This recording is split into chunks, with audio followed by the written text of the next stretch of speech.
అందరికీ నమస్కారం. నేను వనజారావు. లైఫ్ ఈజ్ బ్యూటిఫుల్‌కి స్వాగతం. మనమందరం సేఫ్‌గా, సంతోషంగా, ఆరోగ్యంగా, ఆనందంగా ఉండాలని కోరుకుంటూ ఈరోజు యోగా దినోత్సవ శుభాకాంక్షలు అందరికీ.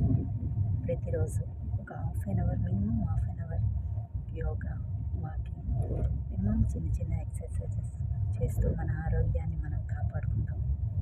అందరూ సేఫ్‌గా ఉండండి, సంతోషంగా ఉండండి, ఆరోగ్యంగా ఉండడానికి ప్రయత్నించండి. మీకు యోగా సార్ ఒక నెంబర్ ఇస్తున్నాను, కాంటాక్ట్ నెంబరు స్క్రీన్ పైన వస్తుంది. మీకు ఇంట్రెస్ట్ ఉంటే ట్రై చేయండి, మీకు అందుబాటులో ఉంటారు. Sunny sir. Okay, thank you.